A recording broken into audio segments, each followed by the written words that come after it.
तो उसने कहा रे तो गलत नगरी में आ गया, यहाँ तो मतलब सारे ही इतने पहुंचे हुए सिद्ध महात्मा हैं। तो बोले चलो उसकी बात तो समझ में आई, लेकिन आप तो सुबह से शाम तक दुकान पे बैठते हो, आपको तो समाधि लगाने का अवसर ही नहीं मिलता है, आपने ये स्थिति प्राप्त कहाँ से की कि आपको उस घटना का भी पता लग गया। तो इन्होंने कहा महाराज मैं तो अपनी इस तराजू पे अपना ध्यान रखता हूँ और अपने चित्त को इधर उधर नहीं होने देता हूँ, बस वहीं मेरा ध्यान रहता है, इसलिए न मेरे को अतिरिक्त कोई तपस्या करने की आवश्यकता नहीं है। तो भगवान योगेश्वर कृष्ण हमें क्या सिखा रहे हैं, मेरा स्वधर्म और मेरा स्वकर्म एक ही है, अलग नहीं है दोनों। सुबह से शाम तक मैं जो भी कर रहा हूँ वो सब क्या है, मेरा पूजा है। कभी शरीर से मैं पूजा करता हूँ और शाम को जब मैं शरीर से नहीं करता हूँ तब मैं मन से पूजा करता हूँ, बुद्धि से करता हूँ, विचार से करता हूँ। और जब मैं अपने हृदय में ऐसे भाव उठाता हूँ तब मैं हृदय से पूजा करता हूँ। तो महाराज जी हमें क्या सिखाते हैं रोजाना, सद्ज्ञान, सहृदयता, श्रद्धा और सत्कर्म, बस 3 ही तो हैं। तो दिन भर इन्हीं से करते रहे हम। तो कभी कभी हम हाथों से करते हैं, कभी हम मन से करते हैं, कभी हम वाणी से करते हैं, कभी शरीर से करते हैं, कभी भावों से करते हैं, हृदय की श्रद्धा से सुबह शाम जब करते हैं, लेकिन उसमें कहीं भी ब्रेक नहीं होना चाहिए।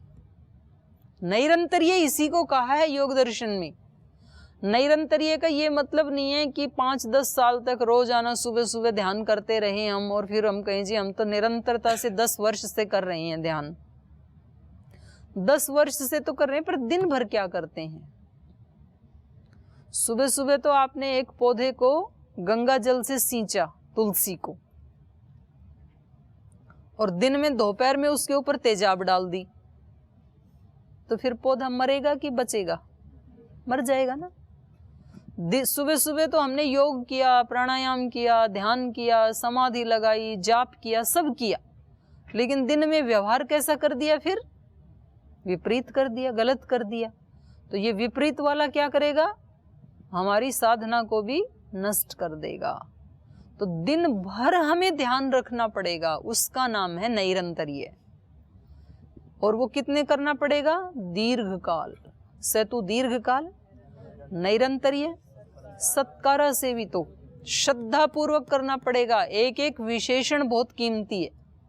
अगर यूं कहो कि चलो अब 6 महीने तो हो गए और 2 महीने हैं, चलो अब 8 महीने तो हो गए, अब 10 साल तो हो गए और 2 साल हैं, 12 वर्ष में तो सबकी तपस्या पूरी होती ही है। ऐसे यदि गिन गिन के आपने दिन पूरे किए हैं या घंटे पूरे किए हैं तो फिर श्रद्धा नहीं थी आपकी। तो ये क्या बढ़ाएगा, आपका अहंकार बढ़ाएगा कि मैंने इतने जाप किए गायत्री के, इतनी 1000 मालाएं फेरी, इतने मैंने यज्ञ किए, इतनी सामग्री डाली, इतने किलो घी का हवन किया, इतने मैंने शिविर लगाए, इतनी समितियां बनाई। ये सब क्या बढ़ाएंगे, हमारे अहंकार को बढ़ाएंगे। उसमें गिनती नहीं होती है, जो करते हैं वो क्या कैसा होता है, श्रद्धा पूर्वक, सत्कार आसेवितो, सेतु दीर्घकाल, नैरंतर्य, सत्कारा सेवितो, दृढ़ भूमि। फिर तो वो हमारा स्वभाव ही बन जाता है, प्रकृति ही बन जाती है। और प्रकृति में यान्ति भूतानि, ये बताएंगे, जो प्रकृति बन गई वो व्यक्ति से करवाएगी, वशीभूत हो जाता है आत्मा प्रकृति के। तो आपका प्रश्न था कि निर्मम यदि हो जाएंगे तो कैसे सारे लोक व्यवहार कैसे चलेंगे। निर्मम यदि हो जाएंगे तो लोक व्यवहार ऐसे ही चलेंगे जैसे निरअहंकारी व्यक्ति और विनम्र व्यक्ति जैसे लोक व्यवहार करता है, वैसे ही सब लोग करेंगे, तो और ज्यादा अच्छा हो जाएगा। अगला प्रश्न थोड़ा जल्दी जल्दी पूछो। ओम दीदी प्रणाम। कल जैसे हम चर्चा कर रहे थे कि आपने कहा कि जैसे भाव है ऐसे प्रभाव पड़ता है, तो हम लोग तो प्रतिदिन ऐसे प्रार्थना करते हैं कि जो संसार में अन्याय हो रहा है, अधर्म हो रहा है, लोग विलासिता में जी रहे हैं, इससे ऊपर उठे, और जो लोग इसको और बढ़ावा दे रहे हैं, इसको आगे बढ़ा रहे हैं, उनको जल्द से जल्दी मोक्ष मिले, ऐसा तो हमारा भाव है। और मेरे विचार से बहुत सारे लोगों का ऐसे भाव होगा, तो फिर ये दुष्ट लोगों का ये प्रकृति आगे आगे कैसे बढ़ते जा रहा है? मतलब भाव करते हैं कि सब ठीक हो और लग रहा है कि सब गलत हो रहा है, यही प्रश्न है आपका? जी। तो मेरे ये भाव करने से मेरा तो, आपको तो अच्छा लग ही रहा है ना, आपको तो बुरा नहीं लगता है, तो मेरा तो कल्याण हो ही रहा है कम से कम। तो उस भाव का मेरे ऊपर प्रभाव सबसे पहले दिख रहा है। फिर जिस यूनिवर्स के लिए आपने भाव किया, अब ये इतना बड़ा यूनिवर्स है, आपका भाव प्रभाव जरूर डालेगा, लेकिन कितना डालेगा? इतना छोटा सा ही है ना उसका अंश। तो अभी आप इस सारे यूनिवर्स का कितना बड़ा भाग है? पूरा जो ब्रह्मांड है, उस ब्रह्मांड को यदि हम देखें तो उस ब्रह्मांड में पृथ्वी की स्थिति कितनी है? पूरे ब्रह्मांड की साइंस इतनी तो पढ़ी रखी है स्कूलों में आपने। पूरे ब्रह्मांड में जितने भी ग्रह, उपग्रह, नक्षत्र, आकाशगंगाएं सब यदि देखें तो उसमें पृथ्वी की स्थिति कैसी है? एक बॉल की तरह से है ना, आपने पढ़ा है ना, एक गेंद जितनी स्थिति है। और उस पृथ्वी के ऊपर भी लगभग 200 देश हैं, तो उन 200 देशों में फिर भारत की स्थिति कितनी बच गई उस गेंद में से? उस गेंद में 3 हिस्सा पानी है, केवल चौथा हिस्सा है जमीन। उस चौथे हिस्से में, अब गेंद में से चौथा हिस्सा तो इतना ही बचा, उस चौथे हिस्से में भी 200 देश हैं, तो उसमें भारत की स्थिति कितनी है? इतनी सी है। और उस भारत में भी फिर कितने सारे स्टेट हैं, उसमें से आपका उत्तराखंड की स्थिति कितनी है? उत्तराखंड में भी इतने सारे जिले हैं, उसमें आपका हरिद्वार जिला कहाँ आएगा? सुई की नोक के बराबर। फिर हरिद्वार में भी इतने प्राणी हैं, जीव जंतु हैं, पशु पक्षी हैं, पेड़ पौधे हैं, उनमें आपका नंबर कहाँ आया? उससे ढूंढना पड़ेगा सूक्ष्मदर्शी यंत्र से, वैसे तो दिखेंगे ही नहीं। तो मेरे भाव का प्रभाव अवश्य हुआ, लेकिन कितना हुआ? बहुत छोटा, माइनर हुआ। अब उसमें दूसरे भाव डालने वाले जो लोग हैं उनकी मेजॉरिटी ज्यादा है। जैसे कहा कि इस तालाब में सबको दूध से भरना है, तो उसमें दूध डालने वाले तो आए 4 लोग, और 4000 लोग आए जिन्होंने पानी डाल दिया। उस पानी में जो 4 लोगों ने दूध डाला, उसको जब मशीन से आप देखेंगे तो जरूर उसका इफेक्ट आएगा कि इसमें थोड़ी सी मात्रा दूध की भी है। लेकिन बाहर से देखने से तालाब कैसा दिखेगा? दूध का कि पानी का? पानी का। तो उसी में यदि वो 4000 लोग फिर डालने लगे दूध, और 4 लोग अभी भी पानी डाल रहे हैं, या 5 लोग पानी डाल रहे हैं अभी भी, तो तालाब कैसा दिखेगा? दूध का दिखेगा, क्योंकि मेजॉरिटी किसकी होगी? अब दूध की होगी।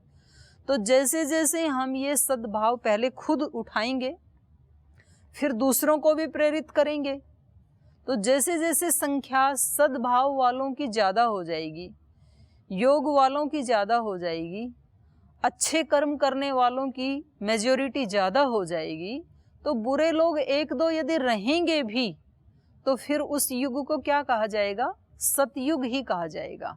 1-2 तो रहेंगे, राम जी के सामने थी ना मंथरा। लेकिन अभी मेजॉरिटी ज्यादा किसकी हो रही है? बुरा करने वालों की। तो अब उसको चेंज करना है, तो शुरुआत कहाँ से करें? अपने से करें, अपने परिवार से करें, अपने पतंजलि परिवार से करें, फिर पतंजलि परिवार का जो और विस्तृत रूप है संगठन, उससे करें। ऐसे करेंगे तो ऐसे ही तो लगे हुए हैं, तो उसका प्रभाव तो जरूर होता है। आज भले ही नहीं दिख रहा है, तो जैसे प्राणायाम करते हैं तो रोग एक दिन में तो नहीं बढ़ा, कैंसर वर्षों लग गए उसको। वर्षों से आप गलत खा रहे थे, गलत सोच रहे थे, गलत सो रहे थे, उसका परिणाम है कि आज कैंसर हो गया। तो आज प्राणायाम करना शुरू किया, ठीक खाना शुरू किया, तो प्रभाव तो आज से ही पड़ना शुरू हो गया। लेकिन तो भी नेगेटिव रिपोर्ट आने में कुछ समय लगेगा अभी। तो करते जाएं, हम प्राणायाम करते जाएं, अच्छा खाते जाएं। नेक्स्ट प्रश्न। पहले जिसने हाथ उठाए थे वही उठाइयो, पहले उठाए थे। मेरा क्वेश्चन इससे अलग है दीदी। जैसे कहते हैं कि भगवान का एक नियम है कि जिसके पास सब कुछ है उसको तो दिया जाता है, और जो पहले से ही खाली है उसके लिए कुछ नहीं दिया जाता, तो थोड़ा इसको समझा दीजिए। पहले से जिसके पास है उसको क्यों मिला? किसी व्यक्ति को जन्म से ही जैसे बहुत मिला, तो क्यों मिला? कर्मों के अनुसार। उसने वैसे कर्म किए थे, अच्छे कर्म किए थे, इसलिए उसको दोबारा दिया। दोबारा दिया तो वो दोबारा उसको पुण्य में लगाएगा। और जिसके पास आज नहीं है तो क्यों नहीं है? क्योंकि उसने वैसा नहीं किया था। और आज भी वो कोसता जा रहा है दूसरे लोगों को कि सब अन्याय है, यहाँ सब स्वार्थ है, तो फिर आज भी वो पुरुषार्थ नहीं कर रहा है ना। तो आज उसके हाथ में अगर दे भी देंगे तो उसके पास वो विजन ही नहीं है। तो ईश्वर किसको देता है? जिसके पास पहले ही है। पहले है मतलब ये केवल धन संपत्ति के लिए नहीं कहा जा रहा है। उस व्यक्ति के पास पहले से ही पुरुषार्थ करने की योग्यता है, पहले से ही सेवा करने की योग्यता है, पहले से ही भलाई करने का विजन है, तो उसको देगा ईश्वर, क्योंकि है ना उसके पास पहले ही। ये भी तो बड़ी संपत्ति है ना। और जिसके पास पहले ही है ही नहीं कुछ भी, वो कोस रहा है, हमेशा नेगेटिव सोच रहा है, तो भगवान जी सोचते हैं इसको दे भी दिया तो ये क्या करेगा? परमाणु बम बनाएगा। से ले लिया जाता है, उसके पास है वो भी छिन जाता है। और हम व्यक्तिगत जीवन में देख सकते हैं, जब हम धन्यता के भाव में होते हैं, शुक्रिया के भाव में होते हैं, अपने गुरुजनों का भी धन्यवाद करते हैं कि जी आपसे हमें बहुत मिला, आपकी बड़ी अनुग्रह है हमारे ऊपर, तो गुरु क्या करेंगे फिर?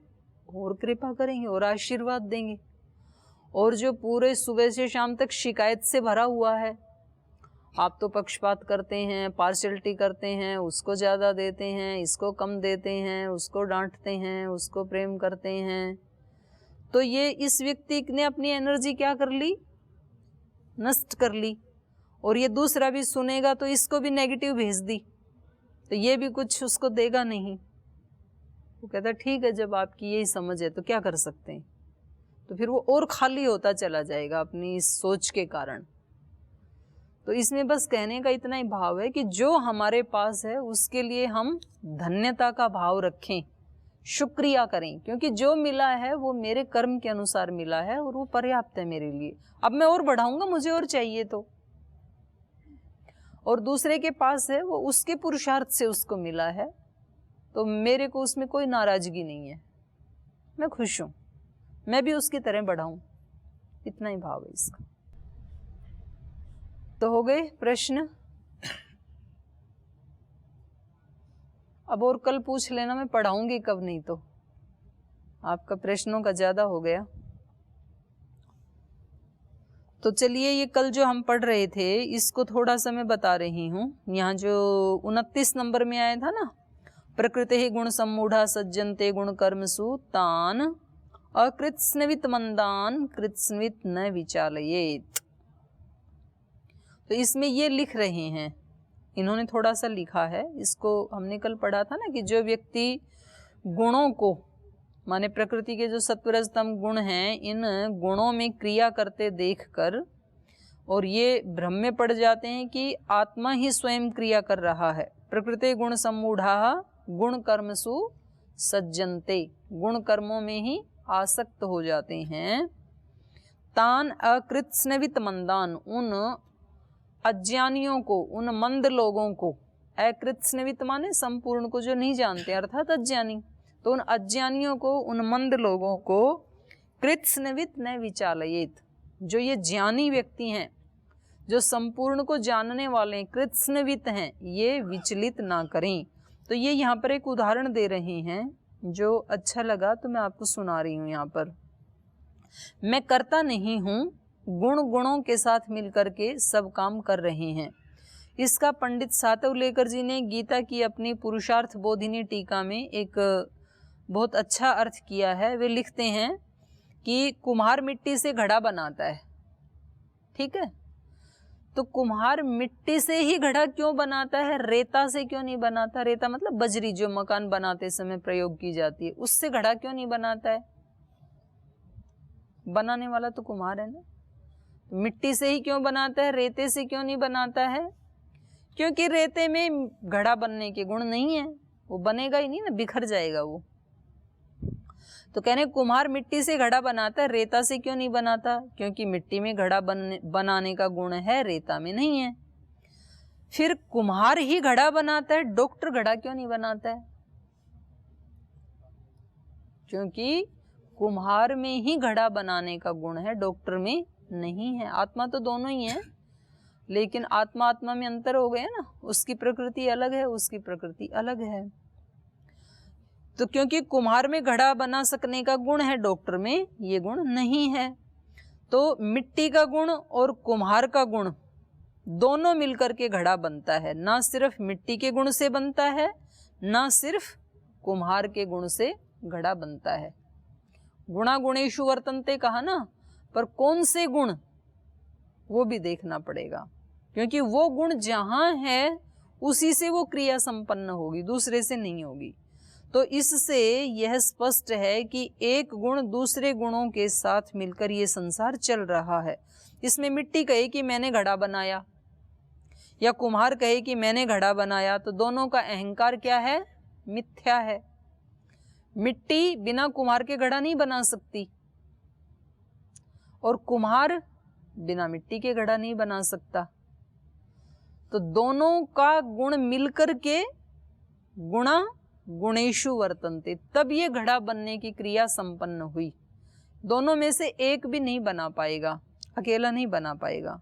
तो इसलिए समझदारी इसी में है कि कोई व्यक्ति अपने को कर्ता ना समझे, कर्तृत्व का घमंड त्याग दे और गुणों के द्वारा, गुणों के हेलमेल से ये सब कार्य हो रहा है ऐसा माने। मैं कर रहा हूं ऐसा ना माने, और ऐसा मान करके उसमें आसक्त ना होवे। अच्छी बात है ना। तो ये यही बता रही थी। फिर अगले श्लोक में कल बता रहे थे, मयि सर्वाणि कर्माणि संन्यस्य अध्यात्म चेतसा निराशी निर्ममो भूत्वा युद्धस्व विगत ज्वर। तो तू सब कर्मों को, सर्वाणि कर्माणि, सब कर्मों को मयि संन्यस्य, मुझ में त्याग करके, मुझ में समर्पित करके, आत्मचेतसा, आध्यात्मिक चित्त से। क्योंकि जब तेरा है ही नहीं तो तेरे को छोड़ने में दिक्कत क्या है? जो चीज अपनी है ही नहीं उसको देने में कोई दिक्कत होगी क्या? अभी मैं कहूं कि ये माइक मेरे को दे दो, तो आपको माइक देने में कोई परेशानी होगी क्या? क्योंकि माइक अपना है ही नहीं। तो जो अपना है नहीं उसको देने में हमें दिक्कत भी होती नहीं है। तो ये कह रहे हैं कि आपका तो कुछ है ही नहीं, इसलिए सारे कर्म भी जो आपके माध्यम से हो रहे हैं वो कैसे हो रहे हैं? गुणा गुणेषु वर्तन्ते। आपके अंदर वो गुण हैं, आत्मा के साथ जो प्रकृति संलग्न है, शरीर के रूप में, इंद्रियों के रूप में, बुद्धि के रूप में, ये सब क्या है? गुण ही हैं। और वो गुण जो है वो आपका नहीं है, प्रकृति का है। उस गुण से वो क्रिया संपन्न हो रही है दूसरी जगह। तो इसमें आप मैंपन का भाव मत लाओ, क्योंकि केवल आपके गुण से भी कोई क्रिया संपन्न नहीं होगी। केवल मात्र, पहली बात तो ये गुण आपके हैं नहीं, ये भी प्रकृति के हैं, सत्वरजतम। और केवल इन मात्र से भी, मान लो कुम्हार में हुनर भी है पर मिट्टी नहीं है तो कहाँ से घड़ा बनाएगा? तो वो भी गुण चाहिए ना, वो भी सत्वरजतम है, जो वो मिट्टी लेके आया है वो भी गुण है। तो गुणा गुणेषु वर्तन्ते, ऐसा मान करके जब अपना कुछ है ही नहीं तो सारे कर्मों को आत्मचेतसा मयि संन्यस्य, अध्यात्म चित्त से मेरे प्रति उसको समर्पित करके, निराशी निर्ममो भूत्वा, आशा रहित और ममता रहित होकर के। आशा रहित मतलब उसके बारे में आसक्ति नहीं रखनी अब, कि अभी ये माइक दे दिया तो कल मेरे को मिलेगा कि नहीं मिलेगा, ये आज किसके पास रहेगा, कौन इसका प्रयोग करेगा, ऐसे नहीं होता है ना। आशा नहीं होती है ना दूसरे से, अपने से आशा होती है। हमारे जीवन में जहाँ जहाँ भी हम आशा रखते हैं वो किन से रखते हैं? जिसको अपना समझते हैं। और ये कह रहे हैं जिसको अपना समझते हो वो अपना नहीं है, वो भी ईश्वर का ही है। अपना नहीं समझते हैं वहाँ तो निराशी होते ही हैं हम। तो मतलब हमें निराशी होना तो आता है, निराशी होने का गुण है मेरे अंदर, लेकिन मैं उसका प्रयोग कहाँ करता हूँ? जिनको मैं अपना नहीं मानता हूँ वहाँ मैं निराशी होता हूँ, उनसे कोई आशा नहीं करते। लेकिन जिनको अपना मानते हैं उनसे आशा रखते हैं कि इनको ऐसे करना चाहिए। तो कह रहे हैं कि उनको भी, उनमें भी आप निराशी हो जाओ, उनमें भी आप ये मेरे अनुसार ही करें ऐसा मत सोचो। भाव रखो, वो करवाना भी है, लेकिन एक तो होता है ना कि सामान्य रूप से आपने बताया किसी को, जैसे अध्यापक जब स्कूल कॉलेज में पढ़ाता है तो वो बहुत अच्छे से ही पढ़ाता है और उसकी ये इच्छा भी होती है कि मेरी क्लास का रिजल्ट कैसा आना चाहिए, अच्छा ही आना चाहिए। अच्छे से पढ़ाता है, अच्छा रिजल्ट आए उसके लिए सारे प्रयास भी करता है। लेकिन बाई चांस किसी विद्यार्थी के थोड़े कम ज़्यादा नंबर आ गए तो वो बहुत ज़्यादा दुखी नहीं होता है। लेकिन उसी क्लास में उसका अपना पुत्र भी पढ़ता है और वो अपने पुत्र को क्लास के अतिरिक्त घर में भी पढ़ाता है, लेकिन अपने पुत्र से आशा क्या हो जाती है कि ये क्लास में सबसे ज़्यादा इसके नंबर आएं, और फिर यदि उसके सबसे ज़्यादा नहीं आते हैं तो उसको फिर कष्ट होता है। तो ये अपनेपन का भाव है, ये हमें बंधन में डालता है। निराशी निर्ममो भूत्वा युद्धस्व, निराशी और निर्मम होकर के युद्ध कर और विगत ज्वर, संताप से रहित हो जा। आगे, ये मे मतम इदम नित्यम अनुतिष्ठन्ति मानवाः श्रद्धावन्तो न सूयन्तो मुच्यन्ते तेऽपि कर्मभिः ये तु एतदभ्यसूयन्तो नानुतिष्ठन्ति मे मतम् सर्वज्ञानविमूढास्तान् विद्धि नस्तान् चेतसः सदृशं चेष्टते स्वस्याः प्रकृतिर्ज्ञानवानपि प्रकृतिं यान्ति भूतानि निग्रह किं करिष्यति। ये मे मतम इदम नित्यम अनुतिष्ठन्ति मानवाः, ये मानवाः जो मनुष्य, इदम मे मतम मेरे इस मत को, श्रद्धावन्तः श्रद्धावान होकर के, जो लोग श्रद्धावान होकर के मेरे इस मत को नित्यम अनुतिष्ठन्ति, नित्य उसका पालन करते हैं कि कुछ भी मेरा नहीं है, निर्मम होकर के, निरहंकार होकर के, निराशी होकर के मेरे इस मत का जो मनुष्य रोजाना अनुष्ठान करते हैं, पालन करते हैं, श्रद्धावंतो अनुसूयंतो मुच्यन्ते तेपि कर्मपि, ऐसे वो श्रद्धावान व्यक्ति श्रद्धा पूर्वक इस तरह का आचरण करते हुए, अनुसूयंतो, असूया होता है ईर्ष्या घृणा, और अनसूया मतलब जिसमें ईर्ष्या नहीं है उसको अनसूया कहते हैं। एक तो ऋषि की पत्नी हुई है ना अनुसूया माता, तो उनको उनका अनवर्थ संज्ञा थी ये, वो किसी से घृणा नहीं करती थी और अपने पति की, ऋषि की सेवा भी करती थी। वो कैसे करती थी? निर्लिप्त भाव से, असूया, अनसूया। तो फिर उनमें वो करते करते ही इतनी ताकत आ गई कि वो जो कथा है ना, ब्रह्मा विष्णु महेश को भी उन्होंने छोटे बच्चे जैसे बना दिया था। तो वो तो समझाने के लिए है, तो मतलब किसी भी बड़ी से बड़ी डिफिकल्टी को भी ये साधक कैसे हैंडल कर लेता है, कैसे उसमें ताकत आ जाती है। किसी भी बुरे से बुरे व्यक्ति को भी वो पूरा परिवर्तित कर देता है। महापुरुष क्या करते हैं, जो डाकू लग रहे थे, जो चोर लग रहे थे, उनको ऋषि बना दिया। जिनको सब कह रहे थे कि ये तो बिल्कुल निकम्मे हैं, किसी काम के नहीं है, उनको उन्होंने कहा आप तो हीरा हैं, उनको हीरा बना दिया। तो उनके अंदर वो पूर्ण परिवर्तन करने की ताकत होती है महापुरुषों के अंदर। वो वैसा खुद जीते हैं, फिर उनके अस्तित्व से, व्यक्तित्व से वही रेडिएट होता है, वही विकीर्ण होता है आसपास वाले लोगों में। तो उनके दोष अपने आप ही हटते चले जाते हैं और वो अपने आप ही ऊंचे उठते चले जाते हैं। तो ये कह रहे हैं श्रद्धावंतो अनसूयंतो मुच्यन्ते तेपि कर्म भी। तो जो मेरे मत को मानते हैं, श्रद्धावान होकर के दूसरों की निंदा में समय नहीं बिताते हैं। अनसूयावंतो मतलब असूया नहीं करते हैं, दूसरे की निंदा नहीं करते हैं, दूसरों से ईर्ष्या नहीं करते हैं, चुगली नहीं करते हैं।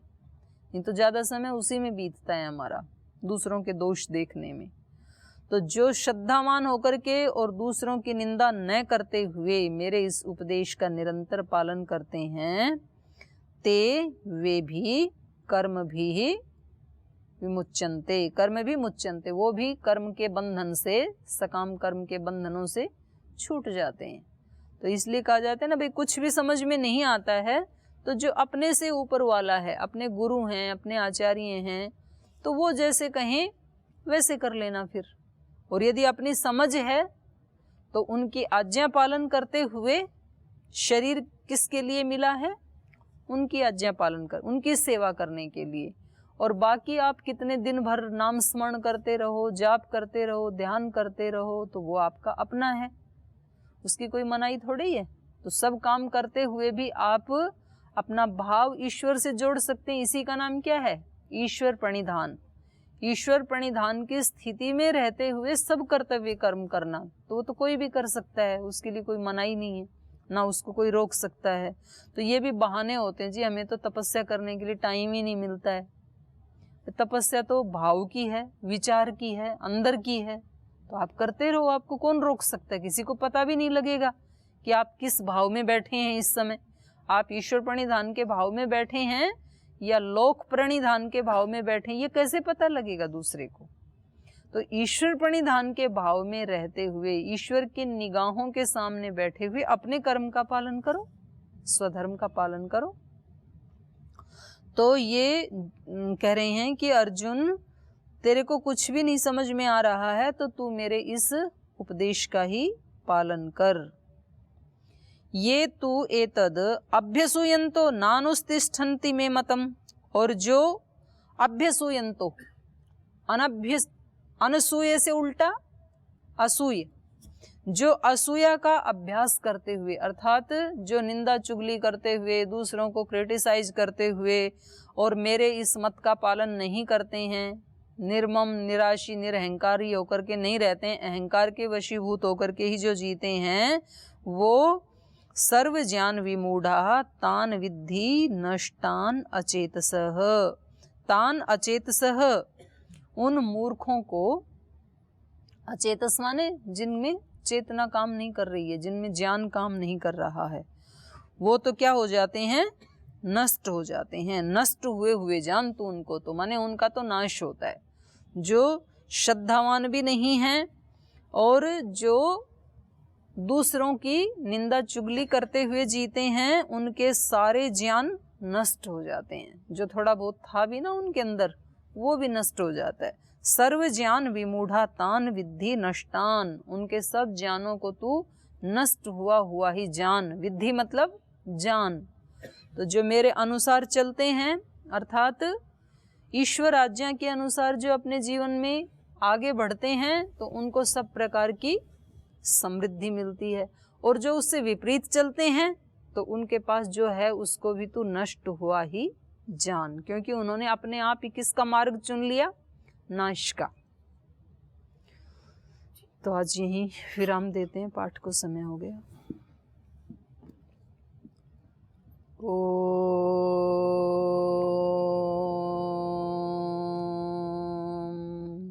शांति शांति शांति। श्री गुरुभ्यो नमः।